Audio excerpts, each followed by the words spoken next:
আচ্ছা, আমি দেখছি। ফাইল চেক করে নিলাম। সব ওকে আছে কিনা তা দেখার জন্য সবকিছুই ওকে আছে। তারপর মিটিং এর জন্য চলে গেলাম। মিটিং করছিলাম তখনই হঠাৎ মিলি ফোন দেয়। এক্সকিউজ মি, একপাশে চলে আসলাম কথা বলার জন্য। ভাইয়া, অনেক কয়টা ছেলে পেলে বাড়িতে এসে ভাবিকে জোর জবরদস্তি তুলে নিয়ে গেছে। কি? হ্যাঁ ভাইয়া, তুই তাড়াতাড়ি বাড়িতে আয়। আমি এখনই আসছি।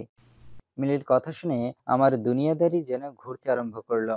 তাড়াতাড়ি করে গার্ডদের ফোন করলাম। দুই একবার রিং পড়তেই ফোন রিসিভ করলো। কিরে, তোরা আমায় খবর কেন দিলি না যে অবনীর বাবা আমার ঠিকানা জেনে গেছে, আর সে আজ আমার বাসায় লোক পাঠিয়ে অবনীকে তুলে নিয়ে যাওয়ার প্ল্যান করছে? স্যার, কি বলছেন আপনি এসব? এমন তো কোনো প্ল্যান করেনি ম্যামের বাবা। আর কোনো লোকও তো পাঠানো হয়নি। এমন কিছু হলে তো ম্যামকে নিয়ে এই বাড়িতে আনা হতো। কই, ম্যামকে তো এই বাড়িতে আনা হয়নি। গার্ডের কথা শুনে কলিজাটা সোজা মোচড় দিয়ে উঠল। হায় আল্লাহ! অবনীর বাবা যদি এইরূপ না করে তাহলে কোনো তৃতীয় ব্যক্তি এই কাজ করলো। আর আগে শরীর ফেটে যাচ্ছে। খোদার কসম, তুই যেই হবি না কেন, একবার যদি জানতে পারি যে আমার অবনীর সাথে এইরূপ আচরণ কে করেছে, সোজা কুপিয়ে টুকরো টুকরো করে ফেলবো। মিটিং বাদ দিয়ে রেখে সোজা ঘরে চলে গেলাম। গিয়ে দেখি মিলি আম্মু দুজনেই হতাশাগ্রস্ত হয়ে খাটের উপরে বসে আছে। মিলি, কি করে হলো এমনটা? ভাইয়া, আমারও বুঝতেছি না। হঠাৎ এই কয়েকজন লোক বাড়িতে ঢুকে পড়ে, তারপর তারা জোর করে ভাবিকে তুলে নিয়ে যায়। দারোয়ান আটকানোর চেষ্টা করেছে, তারা তাকেও আহত করেছে। বাকি গার্ড তো সব তোর সাথে চলে গিয়েছিল। ওকে, তোরা টেনশন করিস না, আমি দেখছি কি করা যায়। সে যেই হবে হোক, তোর ভাই কেমন সেটা তুই ভালো করে জানিস। পাতাল থেকে হলেও তোদের খুঁজে আমি বের করবই। এটা বলেই ঘর থেকে বের হয়ে গেলাম। স্যার, ম্যামকে কোথায় গিয়ে খুঁজবো আমরা? সেটা তো আমিও বুঝতেছি না। তবে খোঁজা তো অফ করা যাবে না।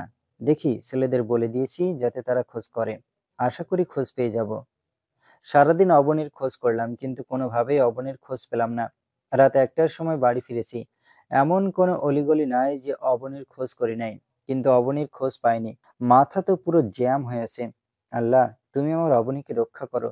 ওর যদি কিছু হয়ে যায় তাহলে আমি নিজেকে ঠিক রাখতে পারবো না। মেয়েটাই যে আমার পুরো দুনিয়াদারি দখল করে নিয়েছে। ছোট বোন মিলে এসে জিজ্ঞেস করলো। ভাইয়া, ভাবির খোঁজ পেয়েছিস কোনো? মুখ মলিন করে রেখেছি। সে আমার মুখের ভাব ভঙ্গিমা দেখে বুঝে নিল। ভাইয়া, তুই টেনশন করিস না, দেখবি ভাবির খোঁজ ঠিক পেয়ে যাবি। আর যে এই রূপটা করেছে, তাকে তুই একদম ছাড়বি না। মিলি, তাকে দুনিয়াতেই রাখবো না আমি। কার ওয়াইফের সাথে এই রূপটা করেছে তারা হয়তো জানে না। মায়ের দুধ মুখে দিয়ে বের করব তাদের আমি। মিলি চলে গেল। আমি বিছানায় গায়েলি দিয়ে শুয়ে আছি। খাওয়া দাওয়া যেন একদম মুখে ওঠেনি সারাদিন। অবনীর চিন্তায় আরো পাগল হয়ে যাচ্ছি। অবনী কিভাবে আছে, কোন হালাতে আছে, তারা যদি আমার কলিজাটার কোনো ক্ষতি করে দেয়।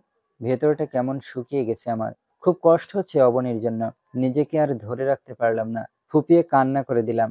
যতই হোক, ভালোবাসার মানুষকে নিয়ে কেউ রিস্ক নেবে না। কান্না করতে করতে কখন যে ঘুমিয়ে গেছি তা নিজেও বলতে পারবো না।